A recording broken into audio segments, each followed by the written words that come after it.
a la Iglesia Adventista, que es tal como se expresan los textos bíblicos, eso hay que recalcarlo. A veces se dice que esta doctrina que vamos a tratar hoy aquí es un invento total de la Iglesia Adventista y en especial de la señora White.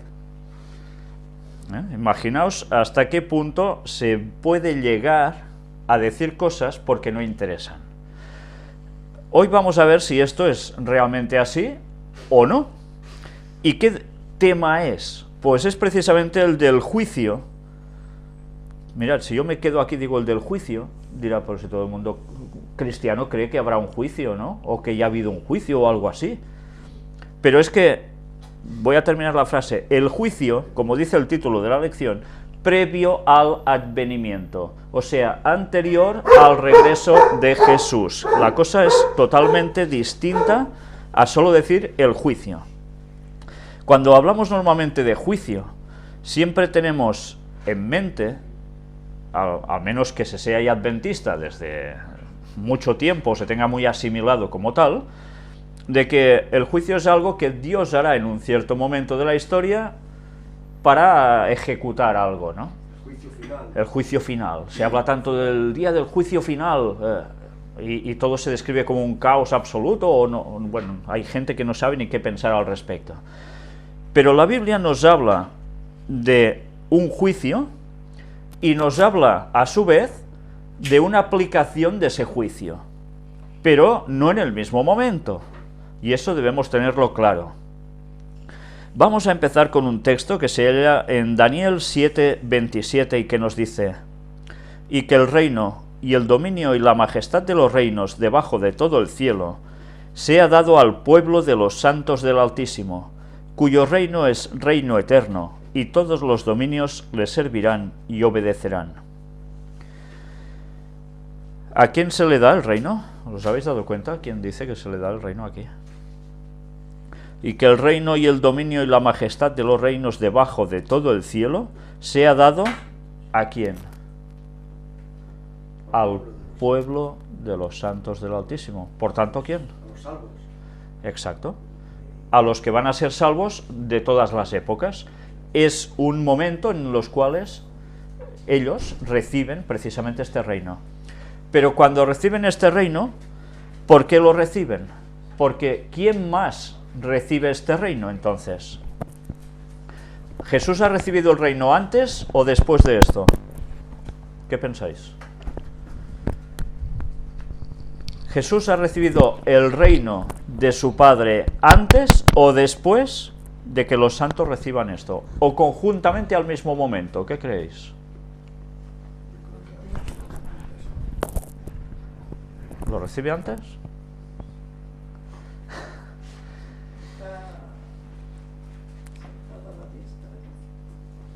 Si Jesús está sentado a la diestra del trono de Dios, llega un momento en que dice que todo juicio es dado al Hijo.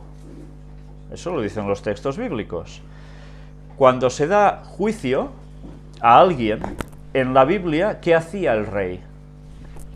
¿Qué hacían los reyes en la Biblia? Juzgaban. Por tanto, para poder juzgar, y hay un algo como que nos está diciendo de que el reino ya se le ha transferido a él. ¿Entendéis? Si no, no tendría la facultad de poder juzgar al pueblo. Ahora tenemos el concepto de que el juez es una persona y el rey es otra. Pero miremos cómo continuamente en la Biblia los reyes son los que dictaminaban lo que era un juicio. Por tanto, ya nos está haciendo una referencia de que Jesús, de algún modo, ha recibido ya el reino para poder efectuar ese juicio. ¿Y eso cuándo sucede? ¿En qué momento se le da el juicio a Jesús? Hemos visto en anteriores lecciones de la escuela sabática cómo cuando Jesús asciende a los cielos, ¿qué hace? Va directamente al lugar santísimo y venga, va, aquí empieza un juicio. ¿Hace esto? En el lugar santo primero. En el lugar santo. Y hemos visto que cuando llega un cierto momento, Jesús pasa del lugar santo al lugar santísimo. ¿Y eso cuándo ocurre? En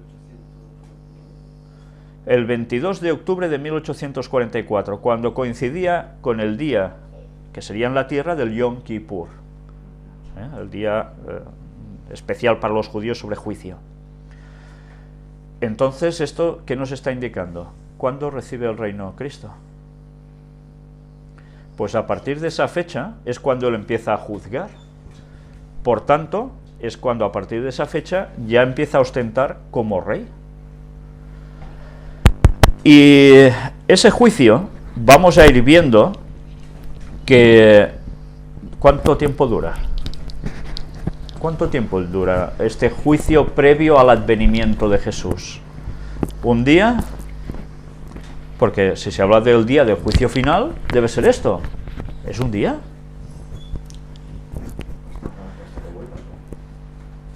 Ahí está.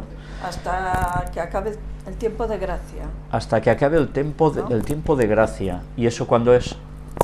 Poco antes de la venida de Cristo. Eso es ya, ¿no? Bueno, aún estamos en ese tiempo de gracia, porque mientras tengamos la posibilidad de aceptar el Evangelio y dar el paso en seguir al Señor, es que estamos en tiempo de gracia. Si esto ya no se pudiese hacer, sería cuando dice el texto bíblico que el justo siga siendo justo y el injusto siga siendo injusto todavía. Ya no hay posibilidad de cambio. Pero no creemos, yo creo que en parte está como sucediendo, ¿no? Porque los que están abrazando el Evangelio les van las cosas bien, y los que van como rehusando el Espíritu Santo les van pasando cosas que no son del todo agradables. Yo lo veo en la vida cotidiana de muchas personas. Bueno, yo creo que es como que ya empieza a suceder un poco eso, al igual en la intuición lo que lo dice, no es bien el momento, pero yo creo que ya está como empezando a suceder, porque la mayoría de los impíos que yo veo que más o menos van por ahí, muchos les están empezando a pasar cosas no agradables, digámoslo así, ¿no? Bueno, pero el pueblo de Dios no está exento de pasarlas mal, porque a mí no me está exento de pasarlo claro. mal, pero está sufriendo por otros motivos, no es por lo que pasa es que la forma de recibir los problemas son muy distintos, ¿no? Porque cuando un cristiano se queda sin trabajo, se queda sin dinero, se queda sin familia o se queda sin lo que sea, ¿qué hace? ¿Se suicida? Bueno, no debería ser el caso, ¿no? ¿Se hunde? No debería ser el caso. Debería abrazarse más al Señor. Y el verdadero cristiano puede pasar las mismas aflicciones que la demás gente que está en este mundo, pero en cambio su reacción es distinta, porque hay esa paz sabiendo que esto se va a terminar pronto. También un cristiano vive para el Evangelio. Por lo tanto, toda su felicidad va a ir alrededor de poder predicar el Evangelio, o no poder predicarlo, o poder hacer algo para Dios. Entonces, un cristiano se sentirá mal porque no puede hacer más por Dios. O ir un sábado al culto, por decir algo. Lo que sé, algo en relación a servir a Dios. Entonces, esa sensación de sentirse mal es diferente, o la razón por la cual te sientes mal es diferente que la razón por la cual un no cristiano se siente mal, porque si no se está sintiendo mal quizás porque no tiene trabajo. En cambio eso le puede... Bueno, eso le afecta, o sea, el no tener trabajo a un no cristiano le va a afectar, a un cristiano le va a afectar evidentemente, pero eso le va a hacer, ya va a decir, bueno, ahora no tengo trabajo, pero tengo más tiempo para dedicarme a Dios, y va a ser como diferente. En cambio, si no tienes tiempo para dedicarte a Dios, eso es un problema para un cristiano, y el cristiano lo siente mal, se siente mal por eso. Entonces, todo tiene como un punto de vista en función de si tú tienes tu vista puesta en el mundo o si tienes tu vista puesta en Dios. El sentimiento de sentirse mal o bien va en función de alrededor de qué te preocupas. Claro. Si tus preocupaciones son por el mundo, pues evidentemente vamos mal. Te preocupas por lo que quieres ir, ¿no? Sí. Son dos cosas diferentes. Cuando hemos dicho de que el juicio empieza el 22 de octubre de 1844, hacemos referencia a un texto que se halla en Daniel 8:14, es una profecía, y se le dice, y él dijo, hasta 2300 tardes y mañanas, luego el santuario será purificado. Claro, si solo leemos este texto decimos 2300 tardes y mañanas, nos está hablando 2300 días, por tanto, para saber que este santuario es purificado, pues, ¿dónde empiezo yo a computar todo esto? ¿En qué punto parto, o de qué punto parto, para poder computar 2300 días? Pero esto me va añadiendo más cuestiones al asunto, y es, estos 2300 días son días literales o días proféticos, de un día equivale a un año. Y esta purificación del santuario, ¿qué es? Si el santuario ya no está en la tierra, porque el templo no existe, evidentemente me da una connotación de que debe ser el santuario que hablábamos del cielo, ¿no? Pero ¿qué significa esta purificación del santuario? Hubo al principio del movimiento adventista, antes de hacerse la iglesia adventista, con William Miller, que creyó que era la segunda venida de Jesús, que el santuario era la tierra y iba a ser purificada por fuego, y por tanto era la segunda venida de Jesús. Luego sucedió lo que sucedió, el gran chasco, dándose cuenta de que no vino Jesús, y a partir de aquí tuvieron que seguir buscando a ver en qué se habían equivocado, ya que la fecha habían demostrado ellos que era correcta. Sobre la fecha y todo esto alrededor hablaremos, creo que es en la semana que viene, ¿no? Si no recuerdo mal, en la lección que viene. Pero nosotros ahora hemos de situarnos para poder empezar a describir la semana que viene, en la lección, cuándo sucede esta profecía de los 2300 días. Si vemos dónde está situada este texto de hasta 2300, nos damos cuenta que es en Daniel 8:14. Pero Daniel, ya sabéis que cuando está escrito este libro, tiene una estructura donde el capítulo 2 ya nos sorprende con la famosa estatua de Daniel, que se describe toda la sucesión de imperios a través de la historia, desde Babilonia hasta que Jesús vuelve, y nos lo va dando con unos detalles muy significativos. Pero es que resulta que después coges Daniel 7, y en Daniel 7 se repite lo mismo que en la estatua, pero con un lenguaje distinto. La cosa ya cambia. Aquí, bueno, no sé si la cámara lo está cogiendo también, estos detalles, ¿no? Bueno, vale, pues los que estáis siguiéndolo en directo, Ángel ha puesto una imagen aquí de las distintas bestias. Estas bestias no son precisamente lo que aparece en Daniel 2. En Daniel 2 se nos habla de partes de un cuerpo humano con distintos metales. Pero en Daniel 7 la cosa ya cambia, ya nos salen unas bestiecitas, y en Daniel 8 pues resulta de que nos está diciendo lo mismo que en el 7 y en el 2, con detalles distintos, utilizando otras simbologías, pero dando a expresar lo mismo, pero añadiendo unos detalles que cada vez nos van dando más comprensión sobre el tema. Y para situarnos en este punto de partida de la profecía, cuando analizamos Daniel 2, Daniel 7 y Daniel 8, nos damos cuenta que este texto, el de Daniel 8:14, se sitúa en un momento en que ha aparecido un cuerno pequeño, en la historia, que aparece de un lugar en concreto, y lo que hace ese cuerno pequeño, que por tanto nos dice a quién representa. Y cuando a ese cuerno pequeño le sucede algo, una herida mortal, pero que es sanada, curiosamente, sobrevive a esa herida mortal, como alguien lo matan y prácticamente, ¿sabéis? En las películas, ¿no? Le pegan 80.000 tiros a uno y ya está frito. Y al cabo de un momento, cuando ya el otro se va, ya se ha acabado todo bien, ¡pam!, se levanta otra vez. Pues bueno, eso es lo que hace el cuerno pequeño. Y vemos, por aplicaciones de la profecía, que eso es el papado. Y cuando al papado le sucede la herida mortal, que es cuando el general Berthier, por orden del Napoleón, va y encierra al papa, parece que el catolicismo se acaba en la Revolución Francesa. Pero después, unos mesecillos después, ¿qué pasa? Un papa ya tiene que ir otra vez y coronarlo.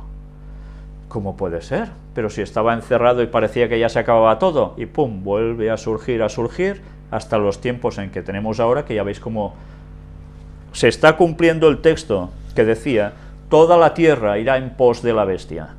Porque si no lo veis claro con lo que está sucediendo, con esa cabeza visible que tiene el papado, que es el papa precisamente, que ateos, católicos, protestantes, budistas, hinduistas y lo que queráis, todos admiran lo que hace y es, el máximo líder. La lección no dice que el pueblo pequeño sea el Vaticano. No, la lección aquí no menciona nada. No sé si la semana que viene lo dirá porque aún no lo ha hecho. Solo vi que hablaba sobre esto, pero no lo sé. Bien, eso es una cosa que nos queda pendiente a ver cómo se va a desarrollar aquí, ¿eh?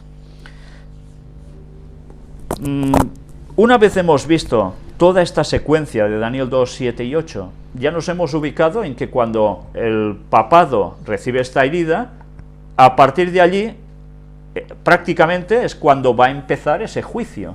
Y lo vemos por tal como está esquematizado el texto. Cuando vamos a situarnos en la visión sobre el juicio, vamos a leer Daniel 7:10. ¿Qué dicen las Biblias? Un río de fuego procedía y salía de delante de él. Millares de millares le servían, y millones de millones asistían delante de él. El juez se sentó, y los libros fueron abiertos. Un río de fuego procedía y salía de delante de él. ¿Os estáis dando cuenta de lo que está describiendo? Es el trono de Dios. Como si delante del trono de Dios saliese un río de fuego. Bueno, cosas que ya no se nos escapan, ¿eh? Bien, vamos a mostrar en las próximas conferencias que estamos haciendo sobre puertas dimensionales, el tema de Orión, cómo esto tiene también un reflejo en las constelaciones del cielo, ¿eh? Imaginad que las constelaciones nos están describiendo también este momento del juicio, ¿eh? Y eso lo vamos a mostrar, porque es muy sorprendente cómo Dios dejó escrita esa Biblia en las constelaciones. Es realmente impresionante. Y es un tema que normalmente no tratamos. En el versículo 9 dice, su trono llama de fuego. Sí. Ya vimos la llama donde estaba también. Por supuesto. Su trono llama de fuego, dice el versículo 9. Explícalo si acaso un poco, porque si no... Vimos en la conferencia anterior cómo había una llama, una nebulosa de la llama ardiente en el centro, en Orión. Y la definición de que su trono es llama de fuego es muy significativa también. Que eso también tiene relación con las mismas llamas del candelabro y tienen también la significación del Espíritu Santo y toda una significación muy extensa que también supongo que trataremos. Bien, era para situarlo un poco, porque quizás hay personas que no han visto el último tema o los últimos temas y van quizás un poco perdidas en esto, ¿no? Mirad que cuando dice que el juez se sentó, sucede algo. Los libros fueron abiertos. ¿Qué libros? ¿El Quijote de la Mancha? Claro, es que uno se queda y los libros fueron abiertos. Cuando vais a un juicio, ¿qué tiene el juez, el abogado? ¿Qué han sabido para poder ir a ese juicio? Han tenido que tener unas notas, unos registros de algo, ¿no? De unos hechos, para poder emitir una controversia allí para determinar luego el veredicto. Esta es la forma de proceder. Y lo que nos está diciendo el texto es sencillamente esto, que de algún modo Dios tiene registrado en lo que se nos dice libros, a saber cómo es, algo, un registro, en el cual allí aparecen ciertas cosas por las que el juicio puede determinarse. No, sí, porque yo quería puntualizar que, claro, los profetas, cuando hablan de las visiones que tienen y todo eso, tienen que, dijéramos, materializar aquello que han visto, de manera que lo entienda la gente. Claro, cuando dice se abren los libros, tampoco lo podemos, lo que tú has dicho, que no exactamente nosotros no lo imaginamos con abrir un libro de los que tenemos nosotros, pero evidentemente puede no ser así, ¿no? Bueno, Pero lo que sí que está claro es que ellos tienen, en el cielo está registrado todas las acciones que se hacen.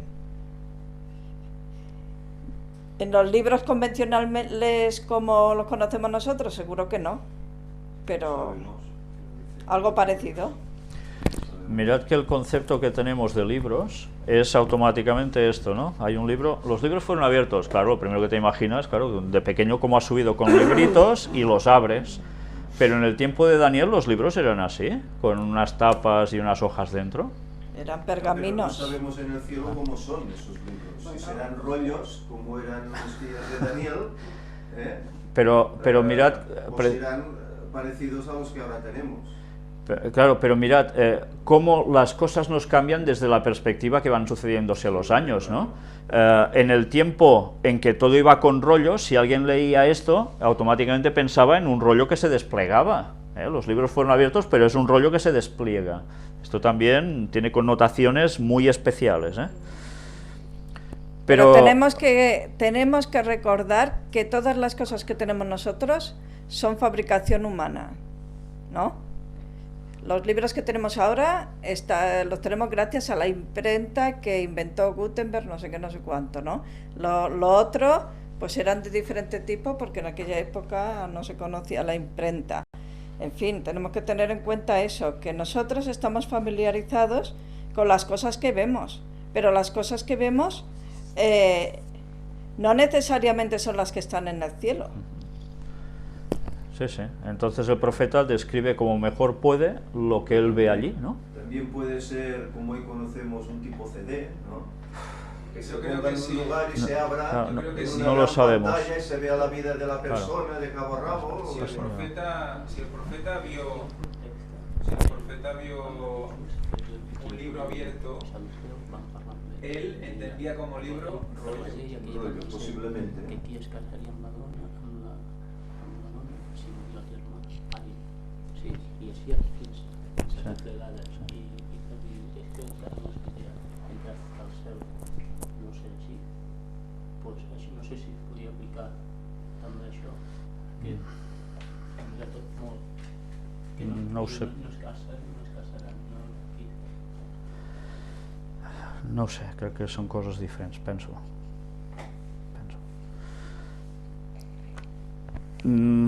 La verdad es que no sabemos qué va a suceder.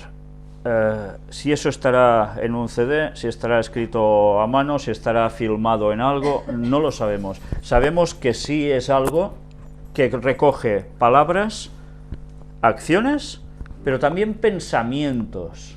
Evidentemente, el ser humano no ha conseguido aún registrar algo en algún sitio donde esto se dé. Por tanto, es algo que ya se nos escapa. A partir de aquí, solo podemos saber que hay algo que está registrado, se abre. Ciertamente la connotación de rollo es impresionante por todo lo que va a implicar con Orión y la segunda venida de Jesús, pero a partir de aquí no sabemos más. Solo sabemos que hay algo que está registrado y sirve como pruebas para ese juicio. ¿Nos ibas a decir algo, Tony? No, bueno, lo que pone aquí. Pásale el micro, por favor. Que pone el libro de la vida, el libro de memorias, después dice los libros de las acciones, o sea, hay los libros de las acciones, hay más de uno. Fijad, Y después, dice un libro de Dios. Como mínimo hay 3. como mínimo 3. Pero mirad que cuando hemos leído el texto, dice, y los libros, eso es un plural, no es un singular, es un plural. Ya nos está dando clara concepción de que aquí hay más de un registro de algo. Bien, ya sabéis quién es quien registra todo lo nuestro. Es es Dios mismo que viene y lo registra de algún modo? Son los ángeles. Claro, son los testigos ante ese juicio. Por eso cuando vemos que dice, y millones de millones asistían delante de él, o millares de millares le servían, ¿quiénes son? Pues hay los que están expectantes de ese juicio, y evidentemente los que lo han registrado todo, que son los testigos, están allí. Y ante eso sí que tú no puedes decir nada, porque más registrado que está por todos lados, madre mía. El hecho ese de que quede anotado que hay diferentes libros, yo también, a mí me da la sensación de precisamente, nuevamente, de que Dios es un Dios de orden, ¿no? No tiene todo mezclado, sino tiene diferentes cosas clasificadas, y ahí nos da nuevamente la sensación de que Dios es un Dios de orden, ¿no? De que no es caos, que todo lo tiene en su debido lugar. Sí, sí, tanto. Bueno, pero podríamos preguntar aquí, ¿estos libros Dios los necesita para cobrar memoria? Si es Dios, Cada ¿para uno qué de lo esos, si es necesita? Dios. Claro, estos libros son para que los demás, como testigos, vean lo que cada cual ha ido haciendo, que la justicia de Dios es correcta, ya se me oye ya. Porque si miramos el texto nos damos cuenta que cuando se hace este juicio, aquí no hay humanos. Bueno, hay algunos que son especiales, Bueno, las primicias, Moisés, Elías, Enoc, estos tres, más las primicias, esas personas que resucitaron cuando Jesús resucitó, como símbolo de lo que representaban esas ofrendas de primicias. Los que iban a ser una promesa para el resto, que iban a ser salvos, diciendo, si a estos se los ha llevado el Señor, los ha resucitado y se los lleva, también lo va a hacer con nosotros, si es que morimos. es garantía. Claro, es la garantía. Y estos están con Dios, pero el resto de humanos están todos muertos aquí, hechos polvo, nunca mejor dicho. Entonces, si no es para esos humanos que no están presentes allí, ¿para quiénes son todos estos libros? Para poder juzgar. Para el universo entero, ¿no? Ahí está. Porque recordemos que el pecado lo que ha hecho es ser la mancha para todo el universo.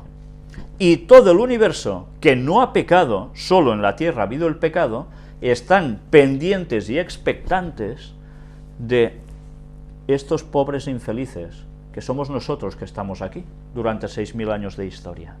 Y quieren ver verdaderamente quién va a ser salvo y si Dios, sobre todo, es justo. Porque mirad que lo que significa este juicio no es para nosotros decir, mira, Dios es justo y hasta que lo es, sino sobre todo para vindicar que Satanás era un mentiroso. Y que esa rebelión que provocó en el cielo, ese caos y ese daño que ha creado aquí, eso es ya imperdonable. Imperdonable. Y con todo esto, ¿qué se vindica? El carácter de Dios, la justicia de Dios. El amor de Dios. Que Él no miente, Él es verdadero, es fiel. Y Satanás no. Y mirad, esto era necesario para que no quedase ni una duda en cualquier habitante de este universo que pensase, ¿y si? ¿Y si? No, no. Por eso es Allí saldrá necesario- todo. Por eso es necesario un juicio, Claro. para vindicar el carácter de Dios antes de Claro. algo. Es totalmente esencial. Hemos visto que hay varios libros, ¿no? El libro de la vida, ¿qué hay en el libro de la vida? Los que van a ser salvos. Claro. Los que van a ser salvos están escritos en el libro de la vida. Entonces, ¿quiere decir que habrá un libro de la muerte? Si no estás en el libro de la vida, Por eliminación ya se sabe. por eliminación. ¿Se puede ser borrado del libro de la vida? Sí, autorizar que sí. ¿Y cómo se inscribe uno en el libro de la vida? Vamos nosotros, un momento, soy tal, ¿me pueden apuntar? Cuando se acepta el Evangelio, ya te inscriben automáticamente. Y uno Estás- pacta, Acciones, tus obras, tu camino de santificación. y uno pacta con el Señor por las aguas del bautismo. O sea, en el momento en que uno quiere seguir al Señor y se bautiza, pasa a estar inscrito en el libro de la vida. Pero, ¿y los que vivieron antes de todo esto? ¿O los que han vivido hasta ahora y no han conocido el mensaje y van a ser salvos? Por la ley de su conciencia, dice. Ah, vale. Mirad entonces que esto a veces no siempre lo expresamos cuando hacemos estudios bíblicos o cuando hablamos con la gente. Seamos conscientes de que han pasado 6.000 años de historia en que mucha gente no ha conocido el mensaje de salvación, incluso hasta hoy en día. Y en cambio van a ser salvos, según el texto de Zacarías, es clarísimo. Por eso le dicen qué señales son estas que tienes en tus Ahí manos. está. Estos no saben ni quién ha sido Jesús. Pero como han obrado justamente en su ley interna, pues Dios los ha salvado, sin conocer quién era Jesús. Por tanto, mirad que hay personas que dicen, entonces, si yo no he conocido el Evangelio, ¿no me puedo salvar? ¡Qué tontería! Sí, efectivamente sería una tontería. Pero es que eso tiene una explicación y es la que ahora hemos dado. Os lo digo porque a veces me ha escrito gente diciendo esto, ¿entonces qué? No, pues hay esta explicación y eso es bíblico totalmente, no es una invención que queramos decir para quedar bien con todos, es que es así, Dios es justo. ¿Y los otros libros qué son? El libro de las acciones y el libro de memorias. ¿Memorias de qué? ¿De África? De pecado. ¿Quién describe qué es el libro de memorias? Aquí hay el libro de memorias, Malaquías 3:16. A ver qué pone Malaquías 3:16. Los que estéis en casa podéis buscar también el texto, Malaquías 3:16.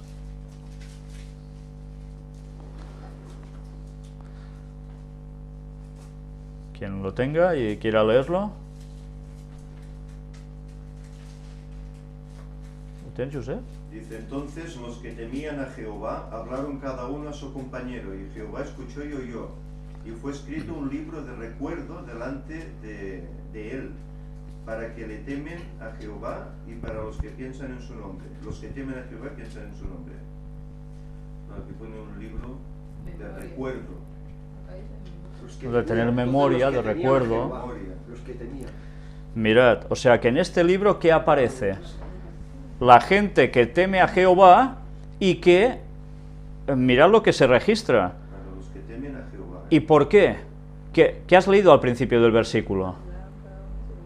Jehová escuchó y oyó. ¿Puedes volverlo a leer? Entonces los que temían a Jehová hablaron cada uno a su compañero. Ah, hablaron cada uno a su compañero. Por tanto, Es decir, predicaron, ¿no? Predicaron. De memorias de predicaciones. Hablaron entre sí, me pone ahí. también, claro, es eso, buscar el diálogo, el conectar, el decir, el expresar. Claro, pero compañeros somos todos los seres humanos. Claro, cuando tú conoces la verdad y hablas con alguien que no la conoces, tu compañero Los que temían. es Sí. nacido en este mundo como tú, es un hermano descendiente de Adán también, ¿no? Necesita el conocimiento, por eso es compañero. Y esto Dios lo registra. La predicación del Evangelio, ¿no? ¿Os dais cuenta qué importancia?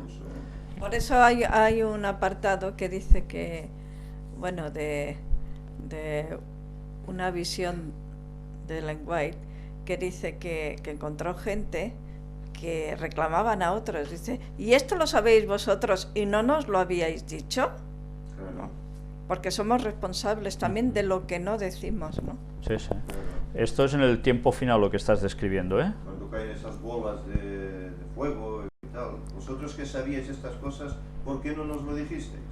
Por tanto, en ese libro de memorias no se podrá registrar a un creyente que no haya dicho las cosas profetizando lo que debe suceder y se va a quedar al margen de este escrito. Y ante Dios, mal vamos. Luego dice, y ellos serán míos, dice Jehová de los ejércitos.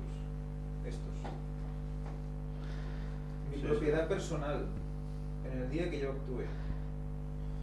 Y los perdonaré, como el hombre que perdona a su hijo que le sirve. Entonces volveréis a discernir entre el justo y el malo, entre el que sirve a Dios y el que no le sirve. Solo entonces. Es importante esto, ¿eh? Por tanto, ahora nos damos cuenta de que hay una visión de Elena White donde ella va comentando visión o sencillamente va escribiendo de por qué no todos van a recibir la misma recompensa en el cielo. ¿Eh?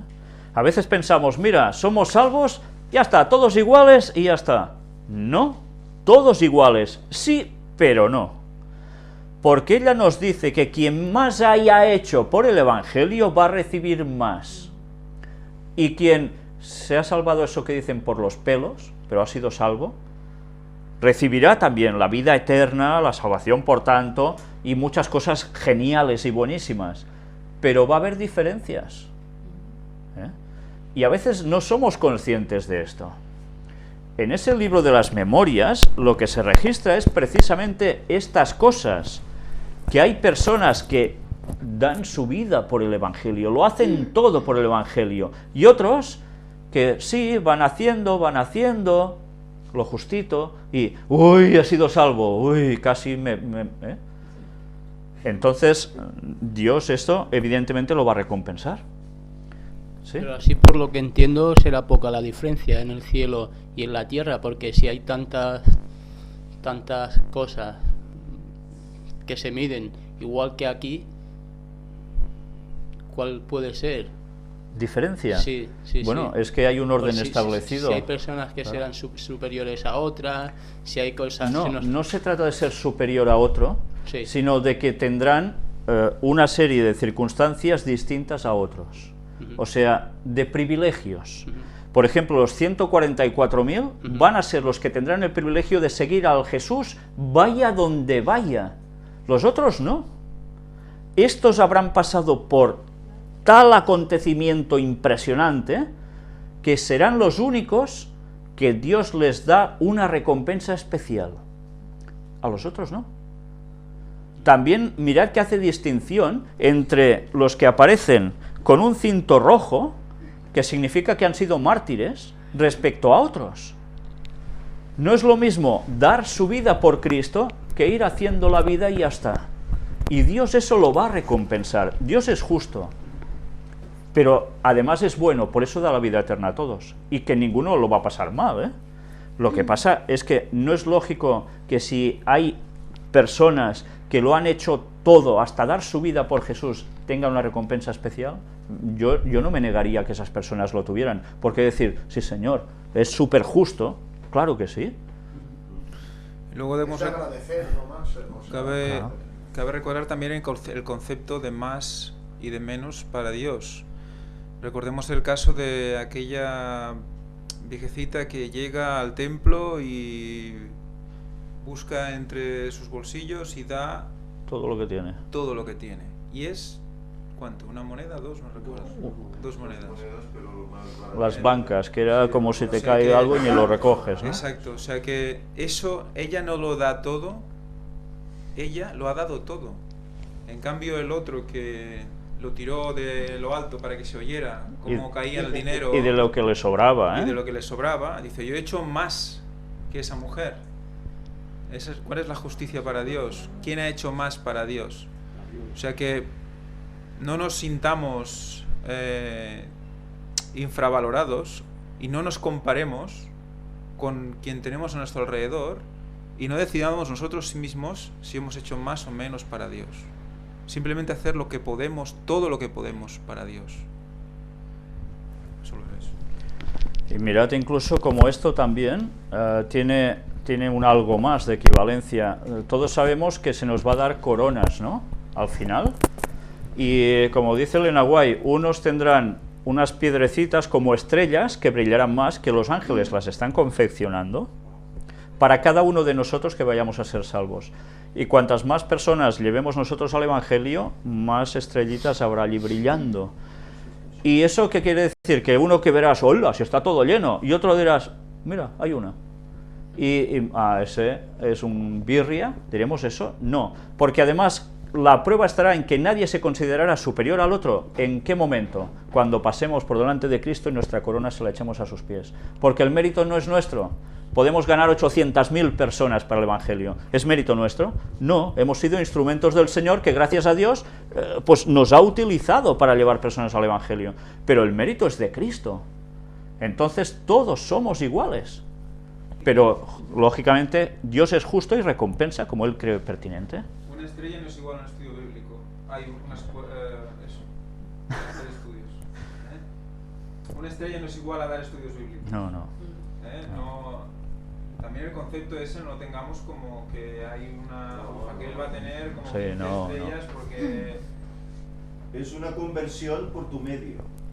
Claro. Sí, ¿no? O porque tú has puesto Claro. la piedra número 565.324, que era la piedra para que esa persona pues llegara al Evangelio. O sea que habrá estrellas, que tu estrella, su estrella y la estrella de él serán respecto de la misma persona. ¿Por qué no? No lo sabemos, eso no se nos dice, pero puede ser. ¿Por qué Puede no? Porque ser. claro, si uno siembra, el otro riega, el otro...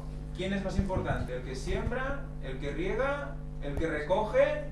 ¿Cuál es más importante? El que hace el crecimiento, dice la Escritura. ¿Qué es el Señor? Que es el Señor.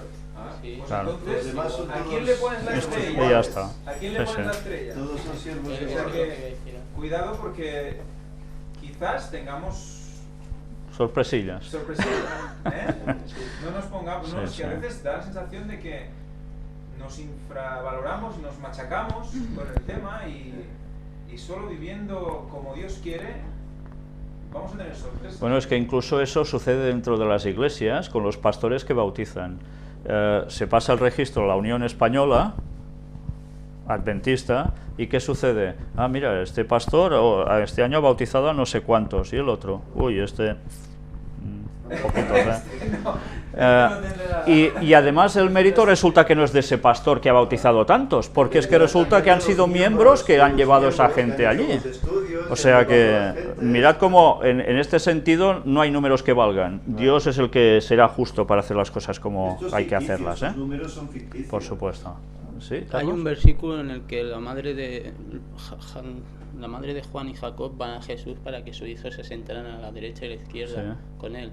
Y un poco más adelante, pues los mismos discípulos, los compañeros, se ponen furiosos. Les recriminan porque eso. les recriminan porque Sí. también querían estar y le entraron como celos y etcétera. Entonces Jesús les da la lección y les dice que los reyes se enseñorearán de las cosas de la tierra, los reyes que eran enseñoreados de las naciones y etcétera. Pero que aquel que quería seguir a Jesús tenía que hacerse el primer servidor Claro, y humillarse claro. ante todo, que estaba para servir. Claro. Y en el reino de los cielos, pues esto es lo que contará la humildad y la sencillez con la que se trata a las personas. Sí, sí, mira que hasta el mismo Jesús, siendo el mayor de todos, que no puede haber nadie por encima de él, ¿y qué hace? Servir. O sea, Sí. Más lección imposible, ¿eh? Por supuesto.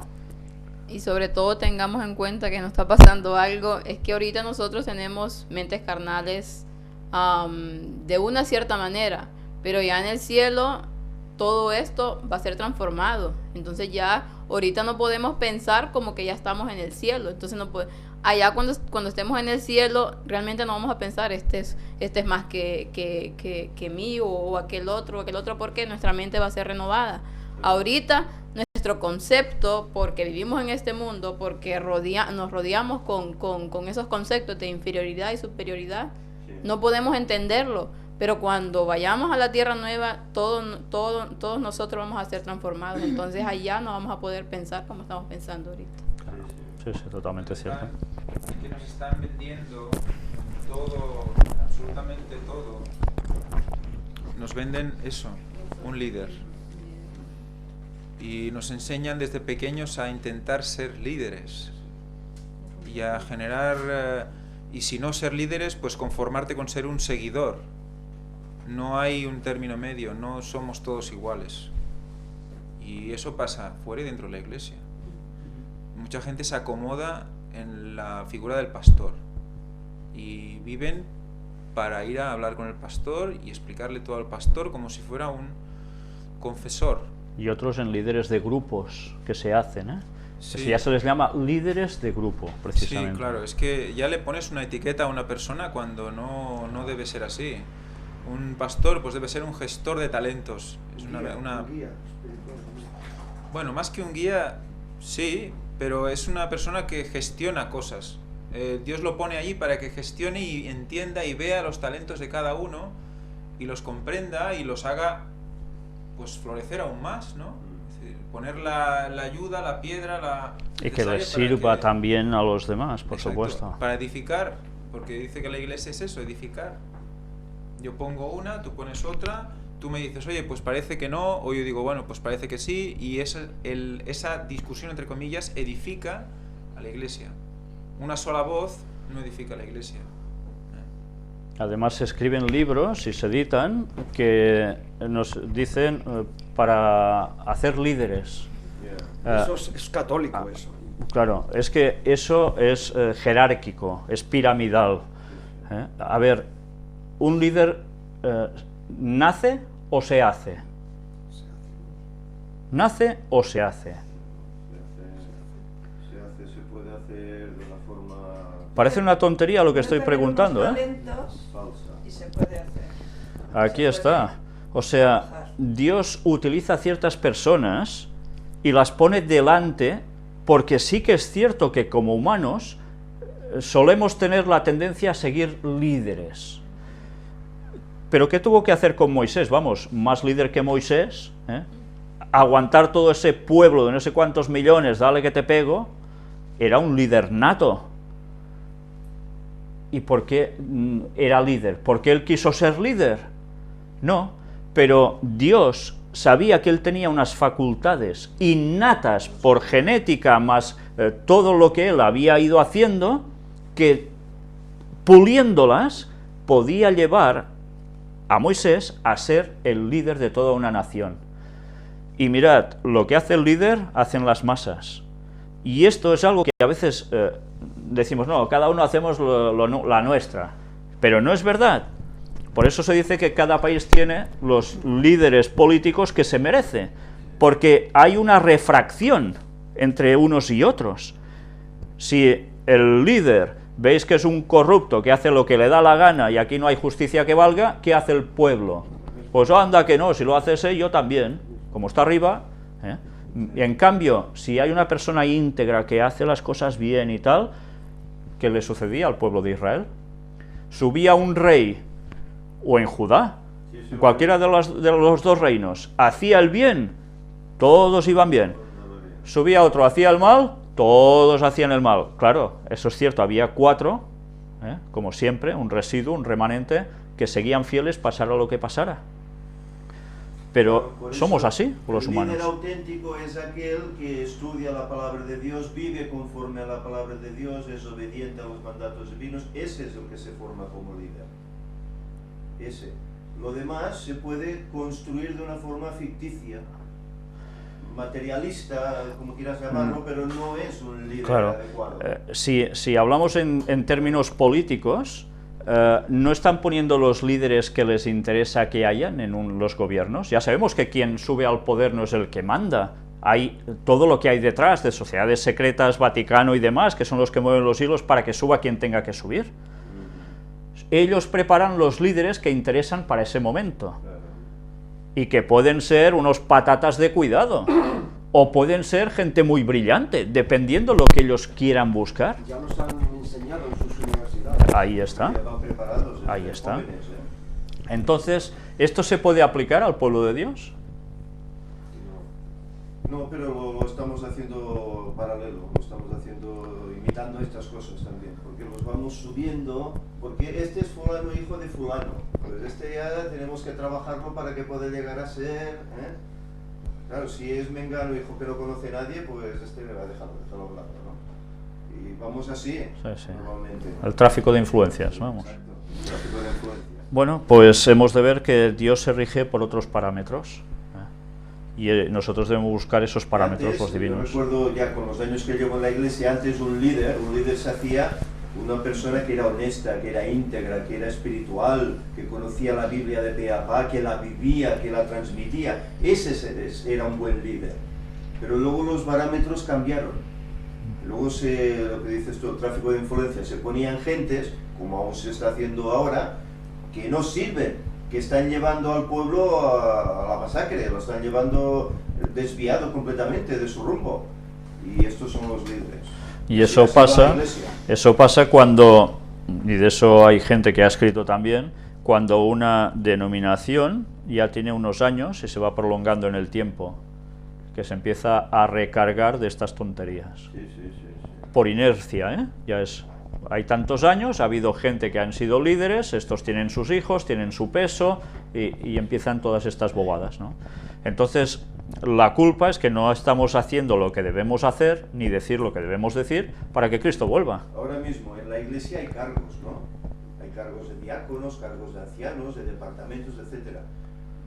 Hoy se bautiza una persona y al cabo de un año o dos ya es anciano de iglesia. Claro, anciano es un subpastor, es casi un pastor. Pero un anciano, ¿cómo debe ser? Debe ser una persona que conoce la doctrina, que la vive, pero una persona que acaba de agregarse a la iglesia, ¿cómo puede ser anciano? Ah, no, pero para que crezca y tal lo hacemos anciano. No, lo que harás es hundirlo, porque le pones una carga que no puede llevar. Y estos son, pues no sé, las ideas que hay hoy para hacer que una persona, pues en la iglesia, siga adelante. Y esto ha hecho más mal que bien, porque muchos que han sido ancianos de este modo han acabado incluso abandonando la fe. Y otros siguen y siguen llevando a la iglesia tan fatal como pueden, o quieren, no lo sé. ¿Y qué características tiene un seguidor de Jesús? Pues que guarda los mandamientos de Dios y tiene la fe de Jesús, que debe ser sirviente a los demás por encima de todo y procurar por encima de todo lo de los demás antes que lo suyo. Amén. Pues hemos visto que hay otro libro, Apocalipsis 20:12. ¿Qué nos dice? A ver, ¿quién lo lee? Y vi a los muertos grandes y pequeños de pie delante de Dios, y los libros fueron abiertos. Y otro libro fue abierto, el cual es el libro de la vida. Y fueron juzgados los muertos por las cosas que estaban escritas en los libros, según sus obras. O sea que dependiendo de lo que hayas hecho, también hay un libro de registro. Mira, este ayudó a pasar a una anciana a la calle o le puso la zancadilla para que se la pegara. Como lo que vimos este sábado, en esta última conferencia, de gente que hace el mal por satisfacción, que llega a matar por satisfacción. Y luego vimos el otro vídeo de gente haciendo lo que correspondería hacer a todo el mundo, ¿verdad? Ayudando a los demás. Pues todo eso se registra. Hay una cosa curiosa, me emocionaba más el segundo. O sea, al principio, el primero estamos acostumbrados a ver violencia, pero las cosas buenas hasta... Te queda mal, ¿eh? Te humedecían los ojos y todo, tío. Decía, joder. Pero lo primero, te indignas, ¿no? Pero lo segundo, el bien es lo que... Bueno, en cambio hay otras personas que ya veis, con lo segundo lo encuentran tonto y ridículo. Ay, mira, ayuda a estas tonterías, a que se muera la vieja, yo que sé, cualquier cosa así, ¿no? Y en cambio, cuando ven la maldad y gente que hace eso y aún sale con felicidad porque ha hecho el mal, a ti te cuesta entenderlo, pero hay otros que lo disfrutan, por eso lo copian y lo hacen, ¿no? Es que los niños se ríen de eso, ¿vale? Los niños se ríen del mal. Y si os fijáis en los críos, la mayoría son crueles. Un chaval se cae, se rompe, se hace daño en algún sitio y llora y la mitad o más se ríen. Y dices, aquí pasa algo, y serio, porque muchos lo hacen de muy pequeñitos. Eso es heredado. Muchas cosas ya. La tendencia al mal. Sí. Y al no querer crecer y aceptar y entender cosas, seguimos con esa tendencia natural de, bueno, vamos a pasarlo bien. Y pasarlo bien es reírse de alguien, no con alguien, de alguien. Y en grupo, porque solos no sé si lo harían. Más gallináceos. La gente se pasa las cosas por los móviles. Mira lo que pasa. Sí, exacto. Pues todo esto nos debe hacer pensar, que nuestras acciones también son registradas. Un apunte. Hace un tiempo, por la primera, están haciendo un programa que es de ayuda solidaria de la gente, ¿no? Pues ese programa me ha enseñado una cosa, que a veces pensamos que la mayoría de la gente la clasificamos ya de malas, de que son egoístas, de que solo piensan en sí mismos y todo eso. Pero como aquella vez que ocurrió, no sé si fue con Elías o que le dijo Dios, aún hay 10.000 personas que no han doblado su rodilla y él se pensaba que estaba solo. Pues hoy en día también es lo mismo. Por supuesto. Si ves ese programa te das cuenta de que hay muchísima gente que todavía tiene buenos sentimientos hacia los demás y se quitan de sus pagas de pensionistas para ayudar a otras personas y niños que dan todo lo que tienen en la hucha para ayudar a una persona. Niños que les dicen a sus padres, no, llama porque yo quiero dar esto. O sea, que no estamos solos, que todavía hay mucha gente a la que poder llegar con el Evangelio. Aún no está el tiempo de gracia. Todavía. Ahora me gustaría compartir una experiencia que tuve hace poco aquí en la ciudad donde vivo, en Gerona. Haceros la imagen ahora de una gran ciudad como puede ser América o puede ser China. Cómo pasan las personas, la velocidad que pasa, cómo se cruzan. Bueno, es increíble. Pues estuve en un sitio donde se hace justicia, pasaba y había unas personas mayores que entraban por las puertas y una de ellas tenía el brazo roto y salía otra persona mayor que iba en silla de ruedas. Pues bueno, se veían personas cultas con un gran intelecto que no prestaban ni atención ni fueron capaces de abrir las puertas y las veías pasar como, bueno, San Francisco, China y cosas así. Dices, bueno, realmente en qué sitio estoy, qué justicia es esta. Quiere decir que hay líderes que tienen gran intelecto, que tienen gran sabiduría, pero si realmente eso es el liderazgo, que baje Dios y lo vea. Porque si cuando no hay moral y ética, y en el pueblo de Dios pasó lo mismo, siempre que el pueblo se apartaba de Dios, Dios tenía que hacer justicia, y tenemos los síntomas hoy día de nuestra sociedad, de la pobreza que hay en todas partes del mundo. Esto quiere decir que algo no va bien. Y otros aprovechan esta circunstancia para decir, hay que cambiar el sistema económico, de arriba abajo, hay que ayudar a los pobres y hacerlo todo por ellos, y entonces es cuando el Vaticano decide dar todas sus riquezas a los pobres. ¿Hay que no? Pues ya veis, ahí estamos.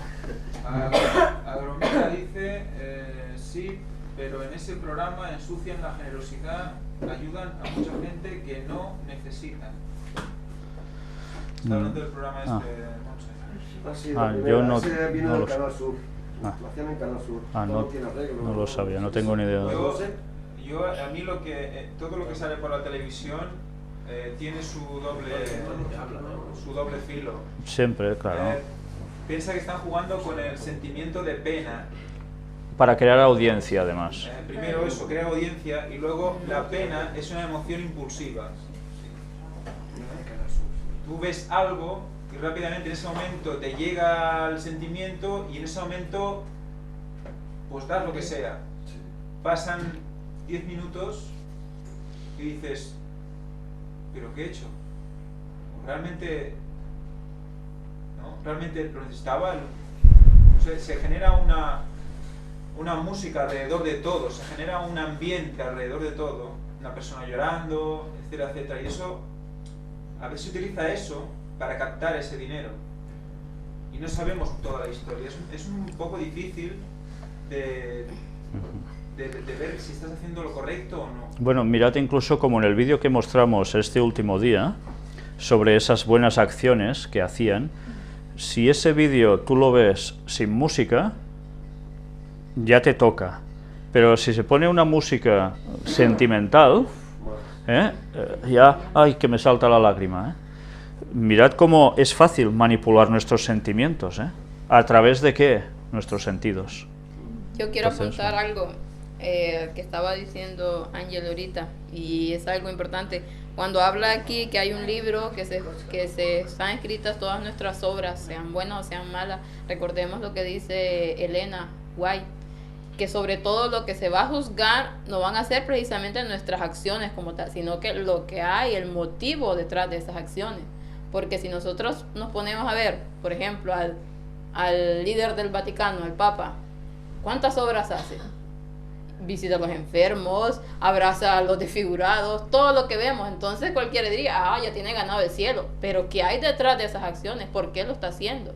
Entonces, primordialmente se nos va a juzgar por lo que nosotros estamos pensando detrás de la acción que vayamos a hacer. Entonces, a veces, como dice él, vemos a una persona ayudando, o vemos a políticos ayudando, supuestamente, pero no lo están haciendo por realmente que quieren ayudar, sino lo están haciendo porque hay un interés detrás de todo.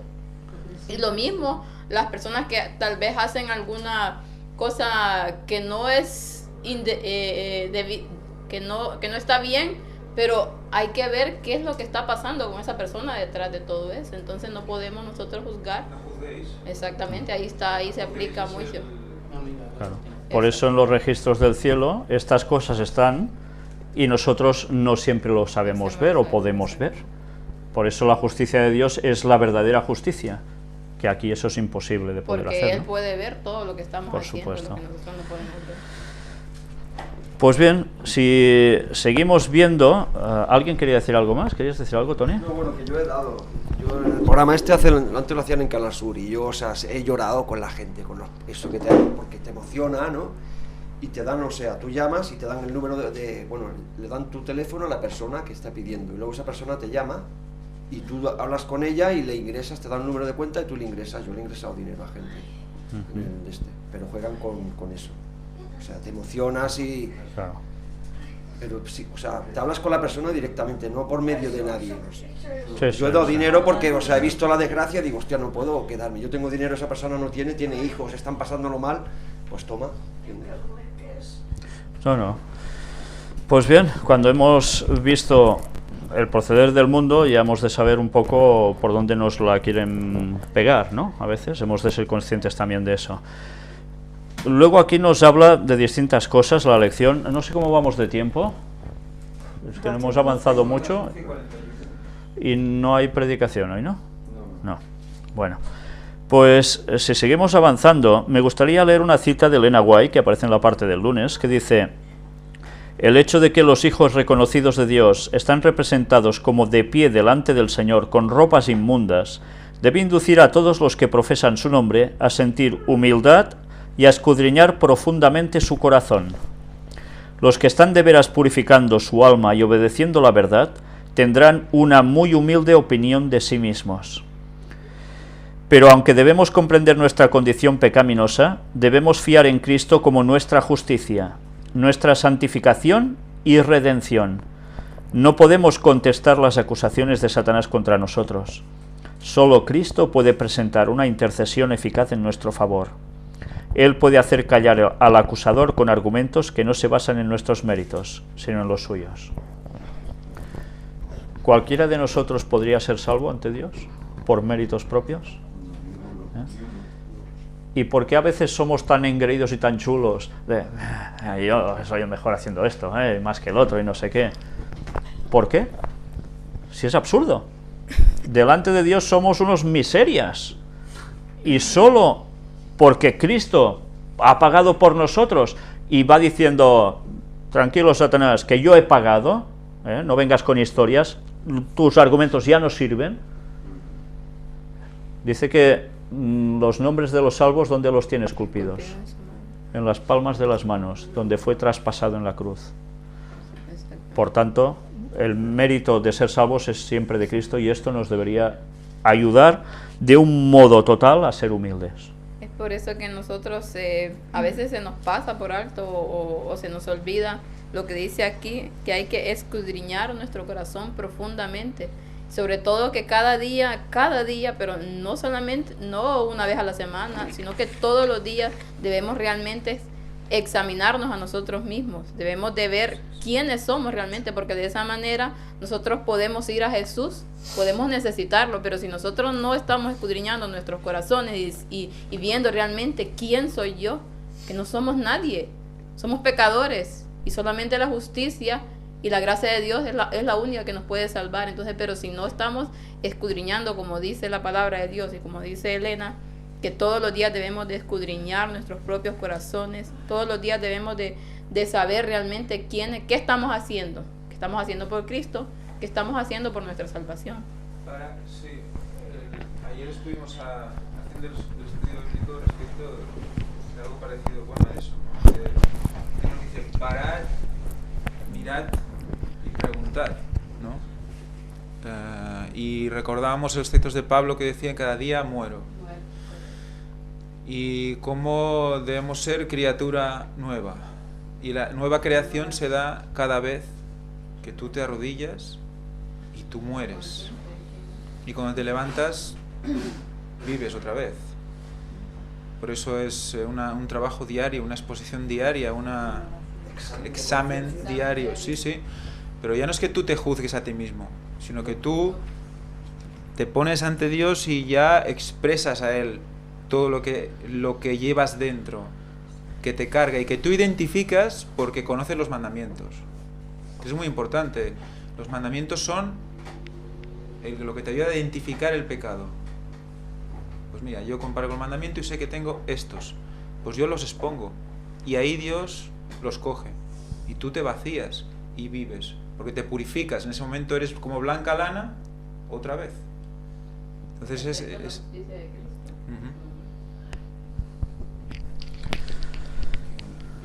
¿Quiere decir algo?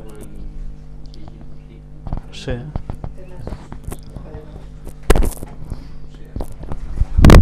Quiero compartir unos versículos con ustedes. Lo primero, me gustaría pedir perdón a Dios por todos mis pecados y hacerlo quebrantándome de corazón a lo largo de esta mañana por todo lo que hemos hablado, porque no quiero que me juzguen y que tampoco me condenen.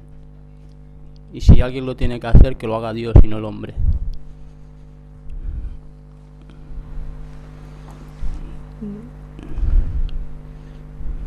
Padre nuestro que estás en los cielos, santificado sea tu nombre. Venga tu reino, hágase tu voluntad, como en el cielo, así también en la tierra. El pan nuestro de cada día, dánoslo hoy.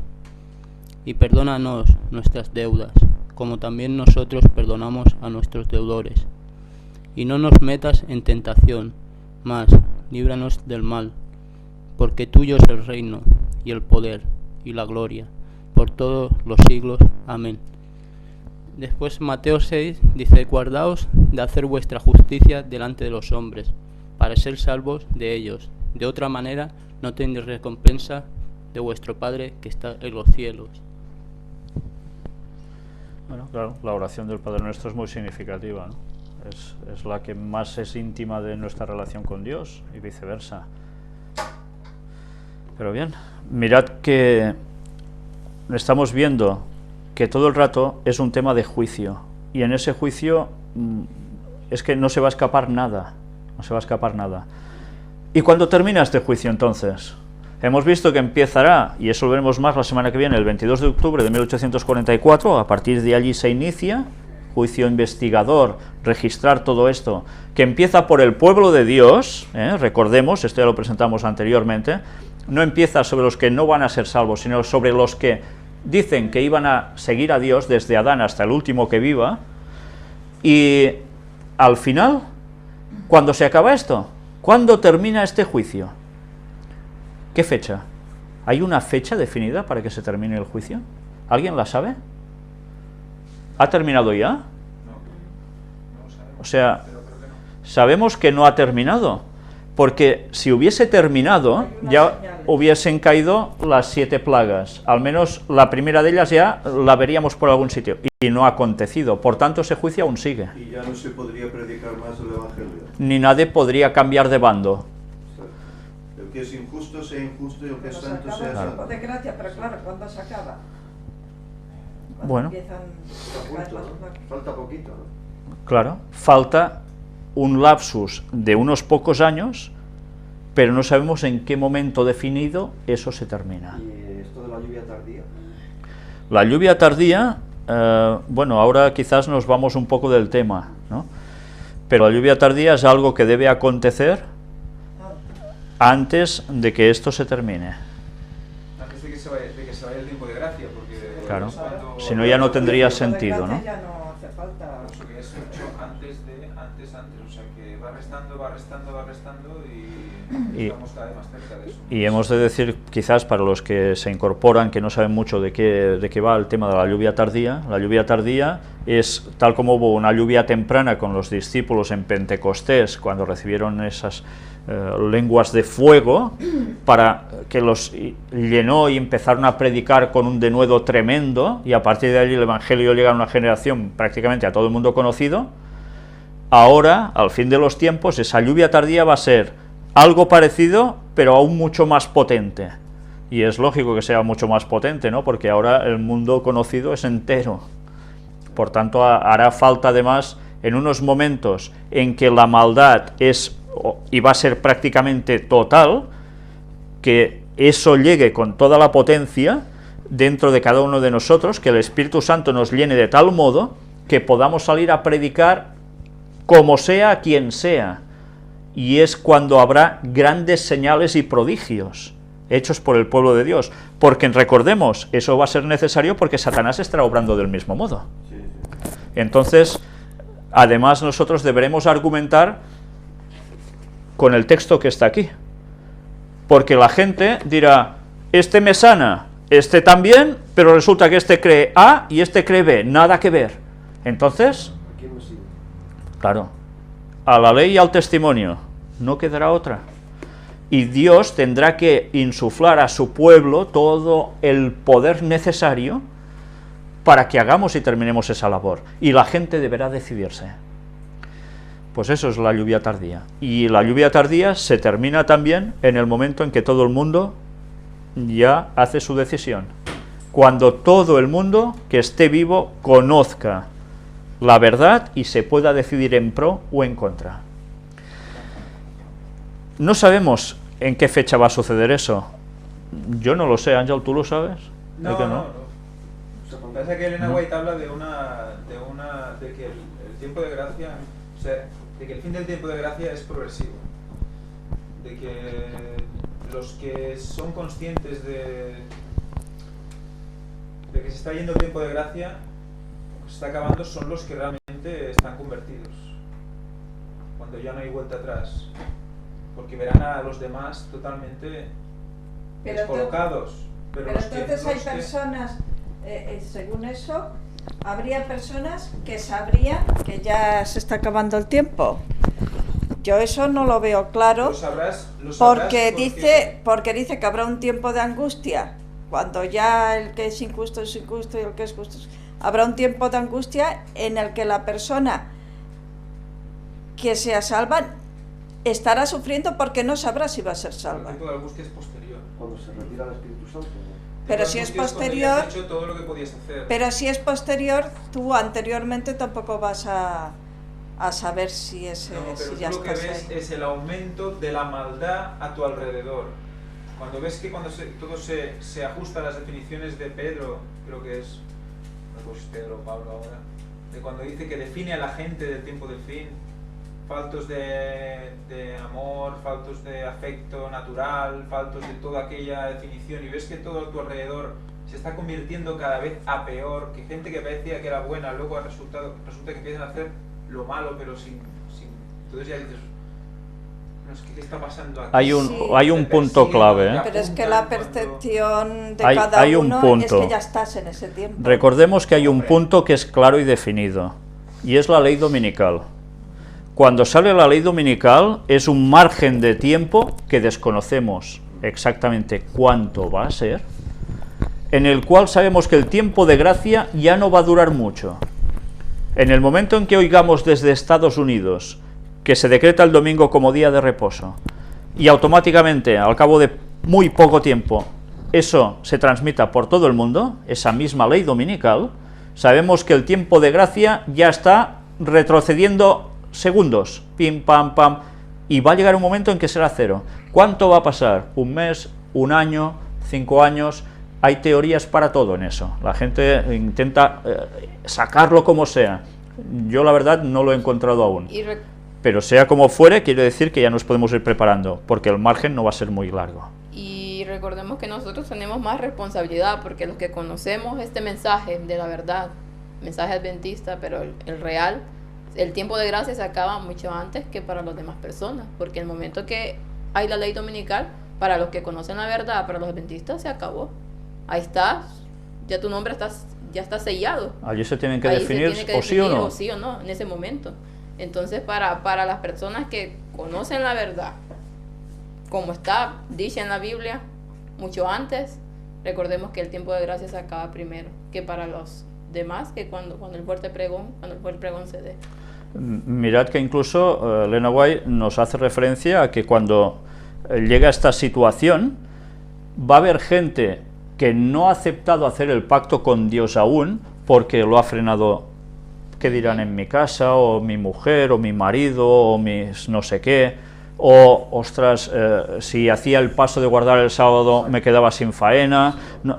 Y va a llegar ese momento y dirán, lo que me habían dicho es totalmente cierto, pues ¿sabéis qué? Haced lo que queráis, que yo voy para allá. Exactamente.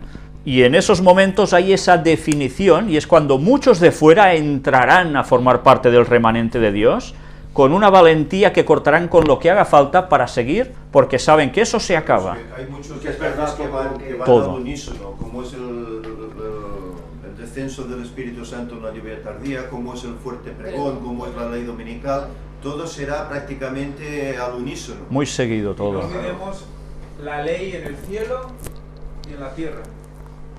Sí. Las tablas en el cielo y en la tierra.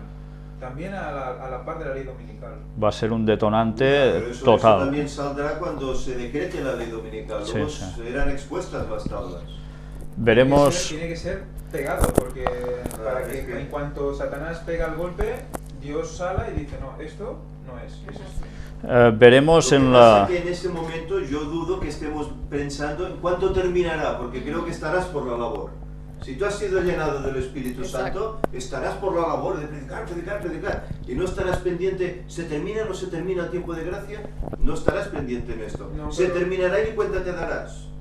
No, Claro, llegará un punto que tú ya no podrás hablar. Pero cuando tú veas Tu eso... boca estará sellada, no podrás hablar. Cuando llegue ese punto ya sabes que se ha acabado el Dice que tiempo. irán errantes buscando la palabra y no la hallarán.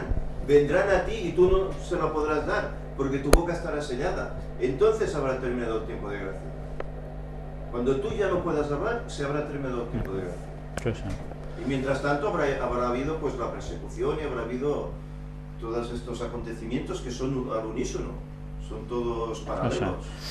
Es que nos dejan hablar, por ejemplo, es que se puede hablar del Evangelio en las escuelas, se puede hablar en la televisión, se puede hablar en conferencias de deporte, se puede hablar muchos de estos sitios, que sepa, Pero tú puedes todavía no ha dado la ocasión que yo personalmente haya tenido esta vivencia y lo haya vivido.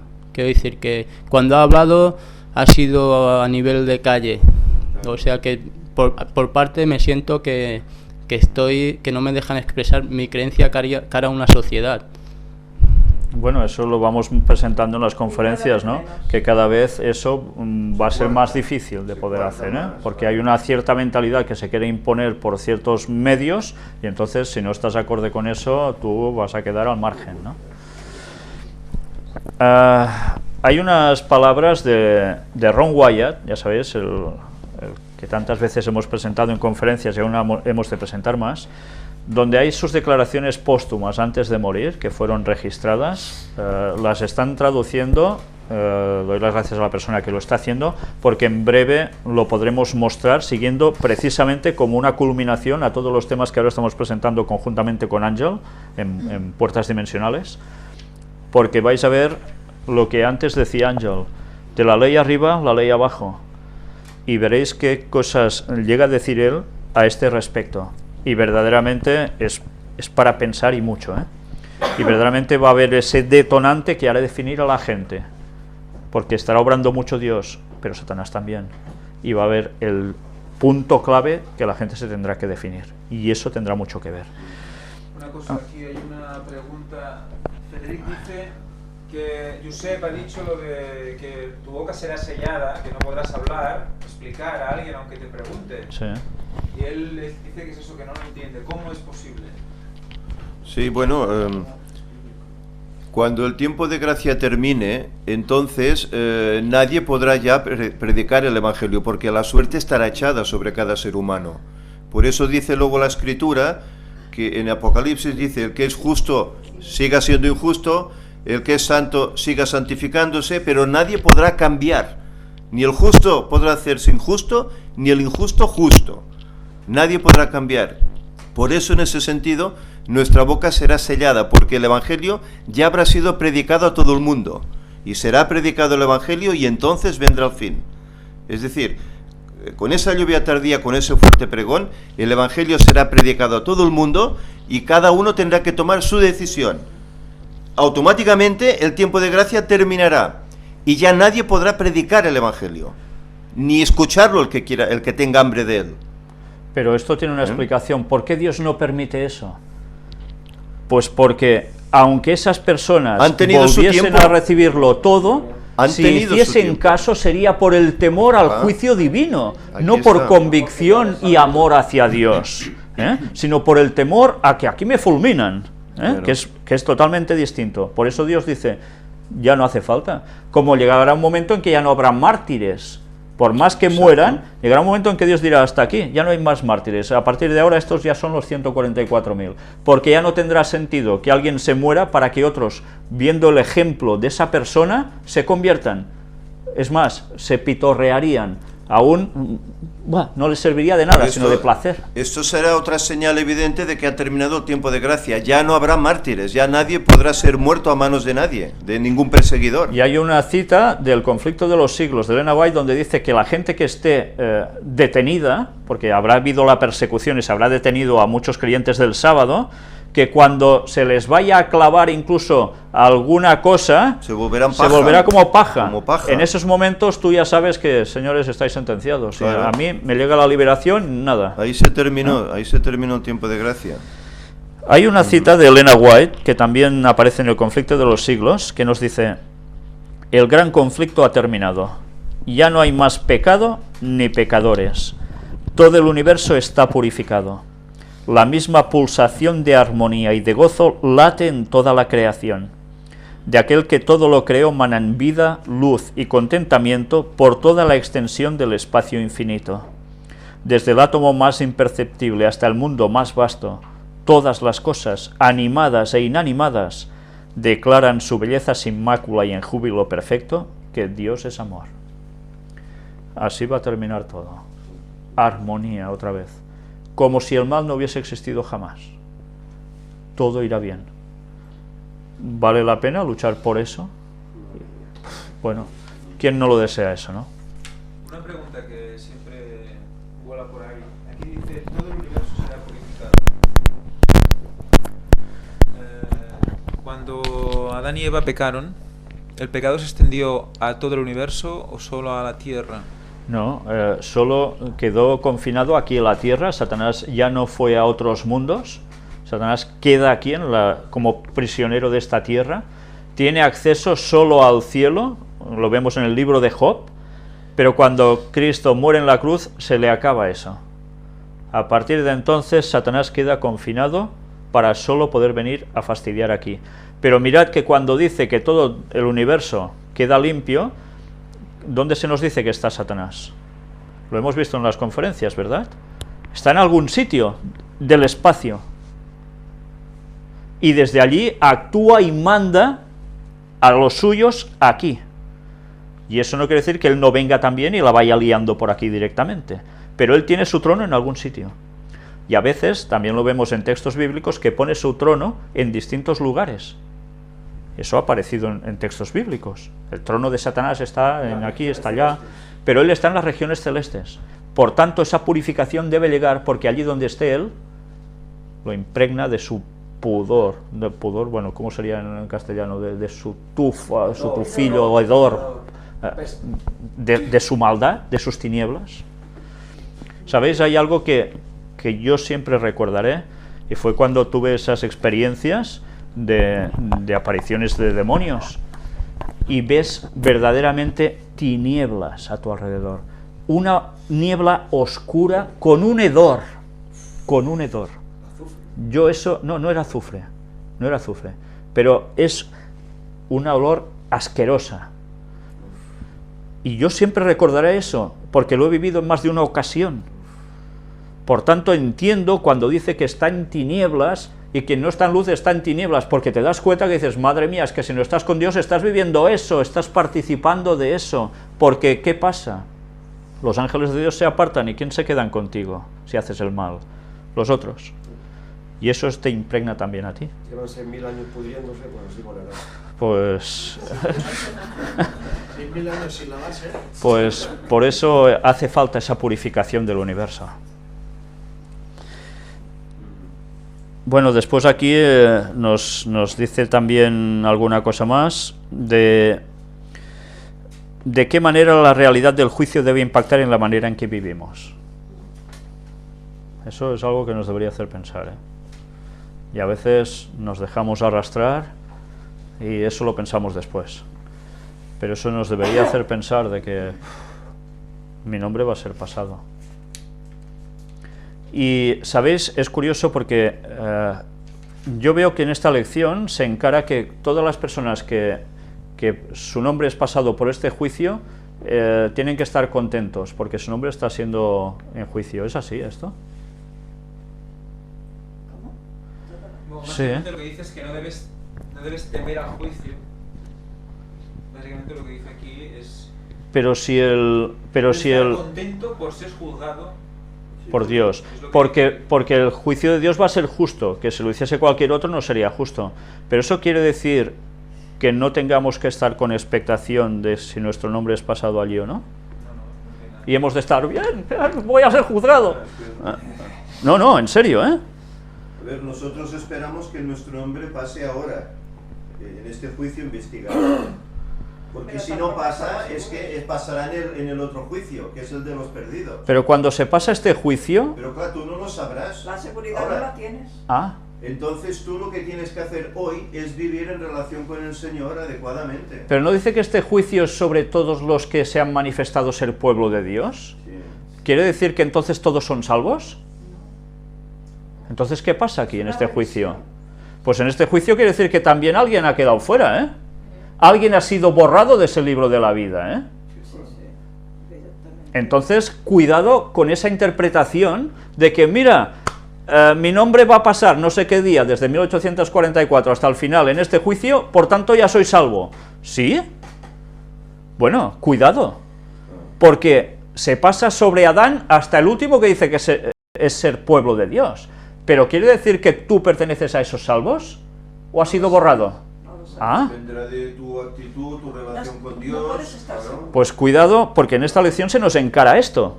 Y esto no es exactamente así, ¿eh? ¿Y el bautismo no tiene alguna relación con el juicio? El bautismo es el acceso a pertenecer al pueblo de Dios. Por tanto, puedes eres inscrito como pueblo de Dios y vas a ser juzgado en ese juicio que ya está siendo desde 1844 hasta el final. Pero en el momento que se bautiza la persona, pasa... Se registra en el cielo. Queda registrado, Sí. queda ser registrado. Si no te bautizas no puedes ser juzgado en el investigador. Ahora. Pero se entiende también que... Bueno, pero ya hemos visto que también hay pueblo de Dios que no ha conocido Bueno, cosas, Vale, ¿eh? ahora estamos hablando del tiempo No del sé. fin, que es que no... El evangelio era a todo el mundo.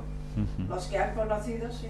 Pero en Claro. ese proceso de santificación, porque la persona se entiende que muere el viejo hombre, que hay la persona, y nace un nuevo hombre, en Cristo Jesús.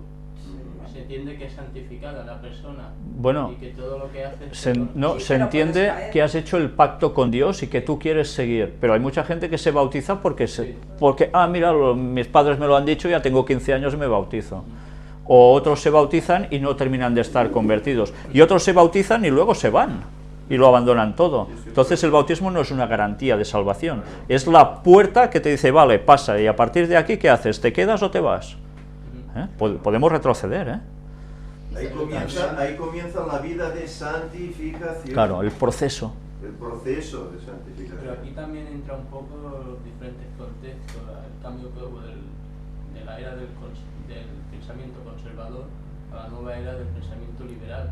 También está muy relacionado esto. ¿En qué sentido? En el sentido del pensamiento, de la manera de interpretar las escrituras y cómo el liberal, con eso el conservador, que tiene un pensamiento trascendental, que tiene que leer las escrituras mucho para poder conocer a Dios, y etc. Y en cambio el liberador dice que Dios ya se presenta en sí en la persona y que le ayuda, que es la fe lo que le hace es salir adelante. Bueno, eso es la forma de columpiarse. Eso es ¿Eh? salvo, De siempre decir, salvo, sí, ¿no? una vez salvo, siempre salvo, y no es así. No es así. O seguimos o nos quedamos al margen, eso seguro. Claro. No tiene sentido un juicio si todos son salvos. Bueno, pero es que Jesús hay un contexto que ya habla realmente de lo que es por fuera, porque hay, no sé si los fariseos o algunos de estos partidos políticos en aquel tiempo, que va Jesús a hacerles unas preguntas y Jesús les dice, no os preocupéis de las cosas de afuera sino de adentro. Claro. Y se ve que hacían las cosas para ser vistos por los demás, Claro. y no se preocupaban de lo que había Claro. dentro. Y nosotros, el apóstol Pablo habla, dice, no hago lo que quiero sino lo que no quiero, porque hay esa tendencia Al mal. al mal. No es natural, sino es por la desobediencia del hombre. Sí, sí. Porque no, Sí, sí. en su momento pecó, simplemente... Pero por eso luego dice, cada día muero al pecado, porque se da cuenta, se arrepiente y quiere seguir en el camino. Pero no se columpia diciendo, como ya me bautizó y tal, ala. No, no. Sino que eso quiere decir que tú eres más consciente que nunca de lo lejos que estás de Dios y que necesitas acercarte, porque te das cuenta de esos detalles en tu vida que para otros será una tontería y para ti dices, madre mía, ¿qué estoy haciendo? Porque te planteas con la ley y dices, pero qué lejos estoy del carácter de Dios. Y eso nos tiene que motivar a aferrarnos a Jesús más. Pero por ejemplo, ahí de Abraham, que habéis hablado antes, le contó por fe y fue certificado por Claro, fe. Y claro, no sé claro. si en aquel contexto tenían los manuscritos, tenían libros, no lo desconozco. No lo sé si existía todo eso. No había Él escrito. Él obedeció. Claro, ahí está la fe que implica acciones. O sea, tener fe, y quedarme así, no implica buena cosa, sino todo lo contrario. Dice que vuestra fe se demuestra por vuestras buenas acciones, ¿no?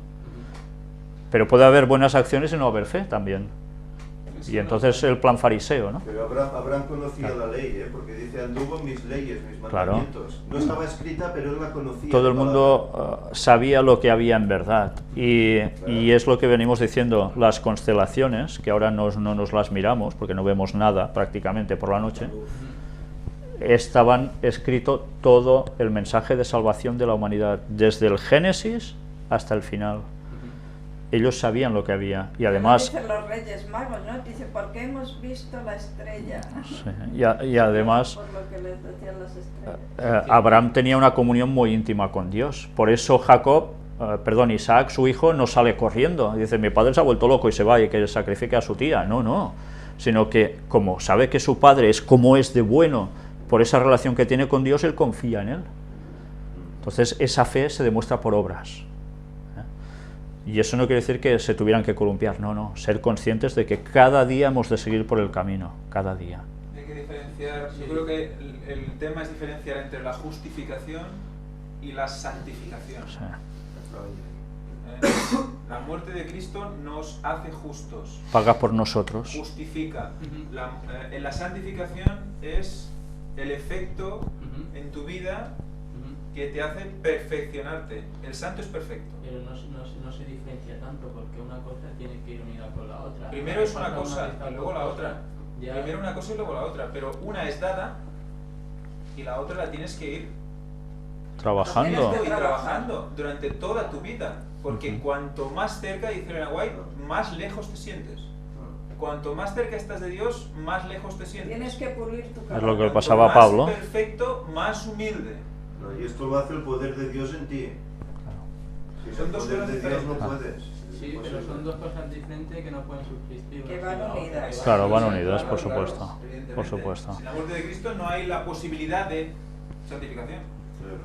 Por eso, Aceptas ser justo. por eso el mensaje que da mucha parte de las iglesias protestantes del mundo evangélico es falso, porque se basan en precisamente coger solo una parte. Como Cristo ya murió por mí en la cruz, viva la pepa, ¿no?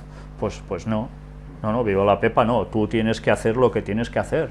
Es tu parte del pacto también. Mi teoría está muy bien pensado porque lo que es el pensamiento conservador y el pensamiento liberal, uno sin el otro no puede subsistir tampoco, porque el liberal que hace crecer tiene nuevas metas. En cambio, el conservador que hace cuando ve que se pasa un poco toca el freno para que las cosas no se saquen del contexto, y entonces es una cosa que también hace que pueda crecer, que pueda haber creatividad, que pueda... Por eso hay que volver a las sendas antiguas, pero avanzar en el camino. Claro. Sí. Hay algunos grupos evangélicos que van un poco más allá, que no se quedan ahí, en lo de salvos siempre salvos, sino que piensan que sí, que Dios nos justifica, pero que Cristo su sacrificio nos justifica, pero que se deben de guardar ciertos mandamientos, o sea, 9 de 10. Porque cuando llegas al cuarto resulta que el cuarto era para los judíos, todos los demás era para los demás, y ahí también por eso mucha cosa que decir. La ley es la ley y sigue en vigencia. Vamos a terminar con las dos citas que aparecen de Elena White en la parte del viernes, extraídas el primero de Palabras de Vida del Gran Maestro, después también veremos otra de Profetas y Reyes, donde dice: aquel que vive en el santuario celestial juzga con justicia, se complace más en sus hijos que luchan contra la tentación en un mundo de pecado que en las huestes de ángeles que rodean su trono. ¿Por qué? ¿Por qué? Porque ve que esas personas luchan por ser fieles, pero tienen al tentador allí, dale que te pego, tienen esa carga de pecado de tantos años detrás, y él sufre por ellos. Fíjate cómo el lenguaje que utiliza, porque, vaya, se me ha ido el lenguaje al suelo. Un segundo. Otro. Esto, si la gravedad hoy está muy tonta. A ver, la cuestión es que utiliza el lenguaje que utiliza, el mismo lenguaje que utiliza Dios Padre cuando el bautizo de Cristo, ¿vale? Se abre la luz, la puerta en el cielo, y le dice: en ti tengo complacencia. Con esto nos vuelve a igualar a Jesús. O sea que se complace más en sus hijos. ¿Por qué? Porque se complace en Jesús. Porque ve a Jesús cuando nos ve a nosotros. Ve a Jesús. O sea, vemos, como decíamos el otro día en las conferencias, vamos totalmente de la mano. Vamos con Él en su sufrimiento, en su alegría, en su cuerpo. En su cuerpo. Y además, huestes de ángeles que rodean su trono. El trono de Dios siempre es el centro, siempre. Luego sigue diciendo: Satanás tiene un conocimiento exacto de los pecados que por sus tentaciones ha hecho cometer a los hijos de Dios, e insiste en sus acusaciones contra ellos. Declara que por sus pecados han perdido el derecho a la protección divina y reclama el derecho de destruirlos. Mirad, no dice el derecho de decir son míos y ahora vamos a montar un reino y tal, de destruirlos. Ese es el propósito auténtico de Satanás. A todos los que le están sirviendo de sociedades secretas, que les está diciendo que serán eternos y estarán al lado suyo mandando por... Es mentira. Él los quisiera fulminar, pero los está utilizando engañados, y los otros a su vez engañan a los otros y hacen las mil y una para mantener en ese puesto de cumbre, ¿no? Claro, porque mientras él ve a ese ser humano que sea malo, él ve la creación de Dios ahí. Claro. Y quiere destruirla. Quiere destruir todo lo que sea de Dios, lo quiere destruir. Porque es lógico. Los engaña, os haré tal cosa, y al final los va, bueno, sí. Se los carga todos. Vaya. Bueno, es que él en verdad no los va a destruir. No, los destruiría si pudiese. El mundo no lo destruye porque Dios no lo deja, sino aquí ya no quedaba nada ni nadie. Claro. Pero a su vez también sabe que quiere utilizar a esas personas en el fin de los tiempos que no habrán sido salvas, en esa resurrección final después del milenio, para intentar destruir ya, como sea, el trono de Dios y toda la Nueva Jerusalén, con los santos de dentro. Querrá utilizarlos hasta el mismísimo final, pero no podrá. los declara tan merecedores como él mismo de ser excluidos del favor de Dios. Y, ¿Sabe Satanás que va a ser eliminado? y aún, ¡pam! Él sabe que Y está además, sentenciado. fíjate, dice, yo soy merecedor, ya lo sé. Dice, pero ellos también, conmigo. sí, sí. Fijaros, es el mismo concepto del asesino este, Si de yo los, muero, que muera conmigo, los máximos posibles, Sí, sí, ¿no? Del sí. suicida asesino, ¿no? Sí, sí. O sea, imagínate cómo el carácter de Satanás está reflejado en este mundo, Sí, sí. como aquel maltratador de mujeres que dice, bueno, si no eres mío no es de nadie y si muero yo mueres conmigo, ¿no? O sea, es el mismo sistema. Sí, sí, y en tantas aplicaciones. Y vemos todo, a través de todos los desastres y las penas y los delitos que se cometen, vemos reflejado ese tipo de carácter, que Sí, sí. ya puedes intuir quién hay detrás de todo eso. Por supuesto, nosotros vemos personas, pero no vemos quién está obrando detrás de la Exacto, persona. pero ya tal y como se comporta esa persona, ya puedes ver cómo ha actuado a través de su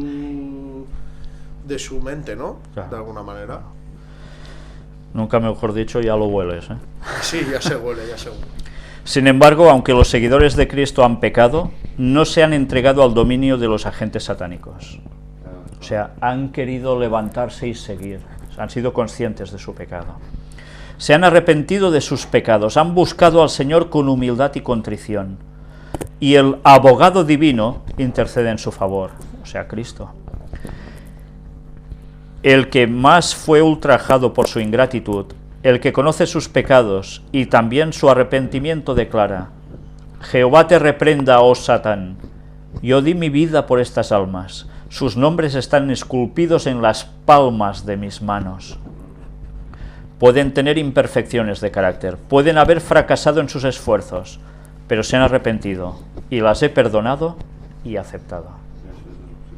Y aquí Satanás tiene que hacer... Pues no puede hacer otra cosa. Pero mirad, esto se puede aplicar a todas las personas que han pasado por el mundo hasta el mismísimo momento del retorno de Cristo. ¿O hay un grupo al que no? ¿Qué creéis?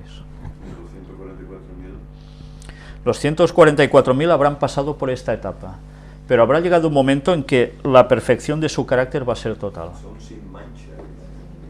O sea que este grupo sí participa de esto, pero después ha llegado a esa perfección. Por eso van a ser los especiales que estén al lado del Señor.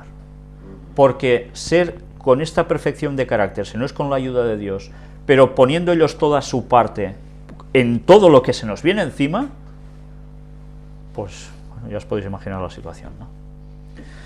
Por tanto, que Dios nos ayude a, si llegamos a ser de los 144.000, ojalá Dios lo quiera. A veces somos nosotros los que no lo queremos, ¿eh?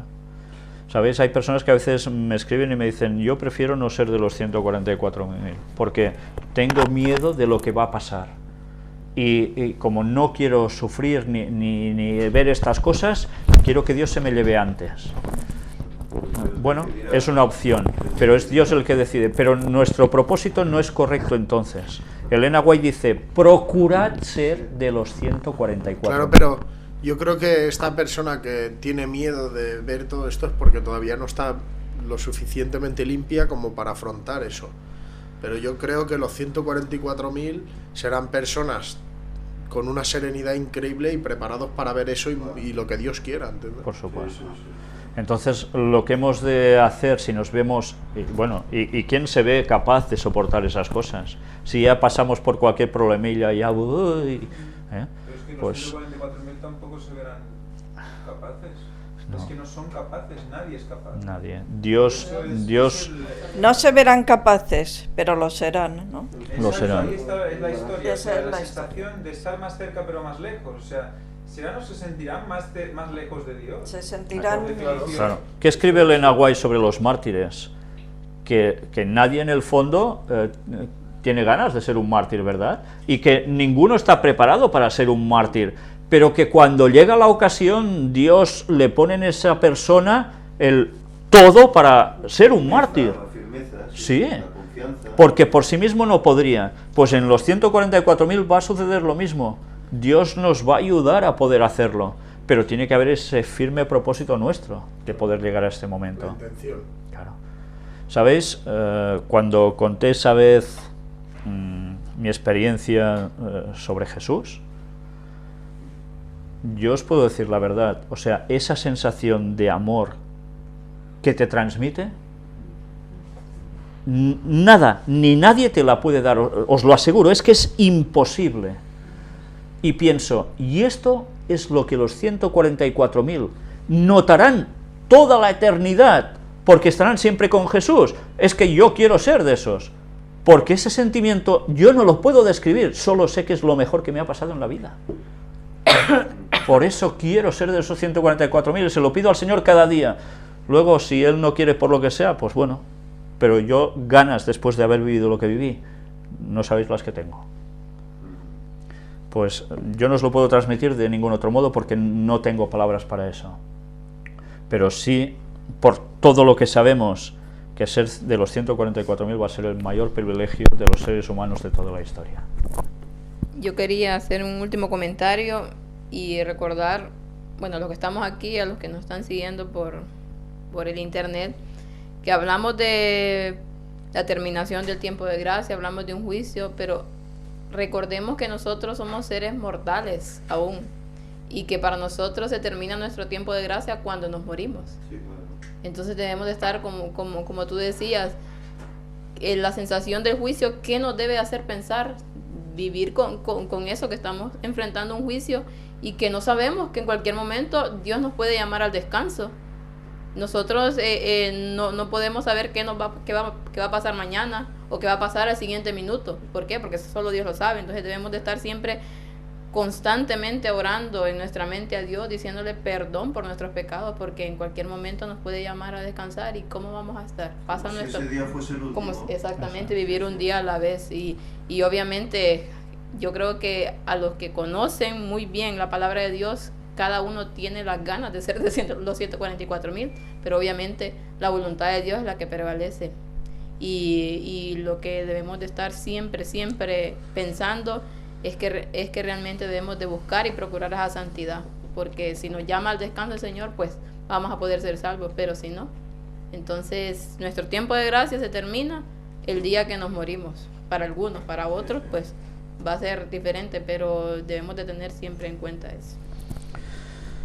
Me gustaría terminar leyendo el Salmo 23, porque creo que es una consumación a todo esto y más. Jehová es mi pastor, nada me faltará. En lugares de delicados pastos me hará descansar. Junto a aguas de reposo me pastoreará. Confortará mi alma. Me guiará por sendas de justicia por amor de su nombre. Aunque ande en valle de sombra de muerte, no temeré mal alguno, porque tú estarás conmigo. Tu vara y tu cayado me infundirán aliento. Aderezas mesa delante de mí en presencia de mis angustiadores. Unges mi cabeza con aceite, mi copa está rebosando. Ciertamente el bien y la misericordia me seguirán todos los días de mi vida, y en la casa de Jehová moraré por largos días. Creo que es un salmo impresionante. Que Dios nos ayude entonces. Que Dios nos ayude a poder tener este sentimiento siempre de nuestro.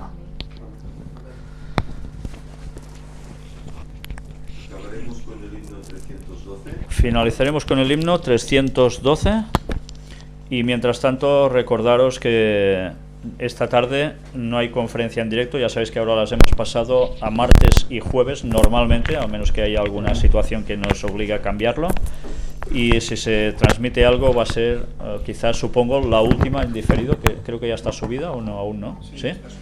Vale, pues seguramente será esa, y si no algún documental. Muchas gracias y feliz sábado a todos.